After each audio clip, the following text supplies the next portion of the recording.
Hello guys, welcome back to my channel. In today's video, I'm going to be talking about the Czech language. I'm going to be trying to speak a little bit of it, and I'm going to continue, if you're interested, on talking about how I learned, if you actually need to learn Czech in order to live in the Czech Republic, and some tips and tricks that really helped me on the way. Also, for the Czech part, I will try to not use Google Translate or any kind of help, so you can get an idea of what my real level of Czech is. So without further ado, let's go. Ahoj, já jsem Alex, já jsem z Mexika a je mi 29 let. Bydlím v Brně a pracuji jako data analyzátor. Čeština je těžká a pro mě jako cizinec a jako Mexičan je fakt těžká, ale taky je fakt krásná. Nevím přesně proč, ale česky se poslouchá jako hudba pro mě. Já rozumím česky lépe než já mluvím a myslím si, že to kvůli mám český kolegy a kamarády, a když jsme spolu, oni mluví jedině česky, tak já poslouchám a oni mluví. To v pohodě je úplně fajn a myslím si, že pro mě jako taky já můžu učit se jako tak. Moc mám rád české pivo a víno a české jídlo jako hermelín, zvíčková a zmažák hranolkami a mám hlad. Doufám, že jste rozuměli můj špatný český a tak pokračujeme.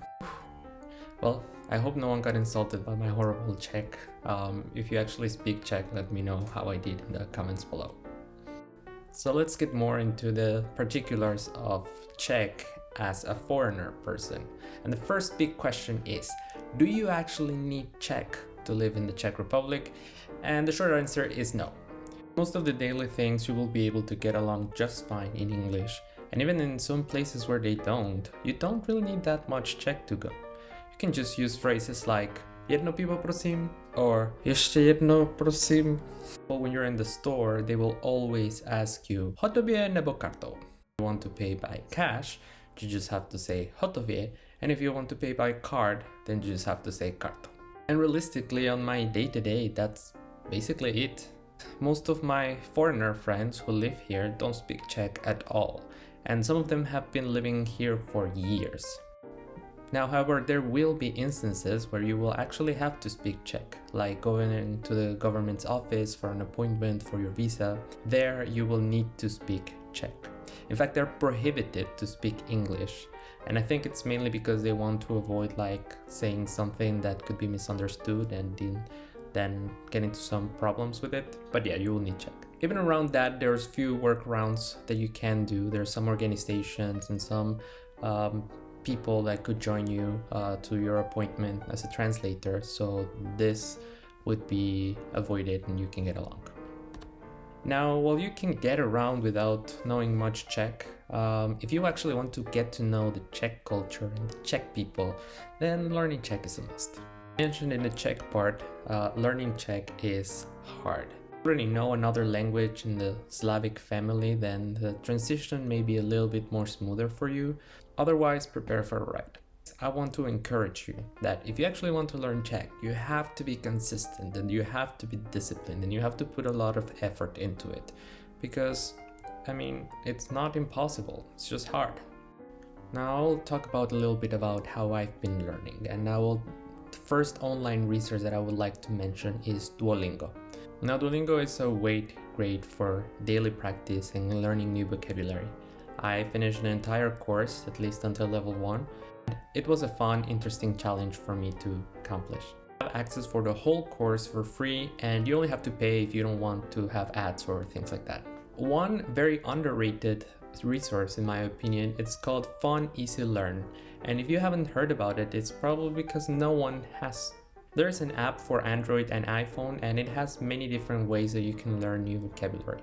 And the best thing is that every time you complete a lesson, you earn flowers. And with those flowers, you can actually buy upgrades of more words and more lessons you can use to keep learning. So you don't actually have to spend real money on it, but just by learning, you can actually earn the right to get more content. So I think that's pretty awesome. Now, the thing that I personally think that has helped me the most and where I noticed the biggest increase or the biggest improvement in my skills is by doing a language exchange. When I first arrived here at Brno, I joined a Facebook group that is called Spanish in Brno, and in there I posted an ad, very simple, that said, hey, I am willing to teach Spanish, and if you are willing to teach me Czech, then we can do a language exchange. And I immediately got a response, and I got a Czech tutor whom I taught English and he taught me Czech. We used to meet about 2 or 3 times a week, and up to date I think that's been the best decision that I've made. Nowadays I think doing this even through Zoom, even if you're not in Czech Republic, would be super easy as we are all connecting this way. And I think it could really help you, and there are a lot of interested people on learning new different languages from all over the world, so just look for one and you may find one. I was also doing some research on language schools, like typical regular language schools. However, for the most part, the ones that I found were extremely expensive. They will have just few lessons for thousands of crowns, and I thought that it was a little bit too excessive for me. But one alternative that I found that I haven't used that much, but the few times that I've been using it's been good, is called italki. And in italki you can connect to Czech speakers who are willing to teach Czech for a price, usually within the realm of 100 to 200 Czech crowns, which will translate to this amount of US dollars and euros. And in there you can find just several different profiles of teachers, and you can find whoever you think will accommodate you the most, and then just schedule and start learning with that. Now, I would like to mention that this video was not sponsored by any of those apps that I mentioned. I wish, but they didn't sponsor me. This is really just coming from my heart. Now, last but not least, I would like to also speak about learning through media. So TV, movies, and music and books and all those kind of things that they are readily accessible throughout the internet. And these are good ways if you actually know how to use them. If you just sit there and listen and try to thinking that by just listening to some gibberish words you will learn anything, then you're completely wrong. The best way is, if you're watching a movie, it's best to have the subtitles so you can actually kind of correlate what they're saying to what it actually means.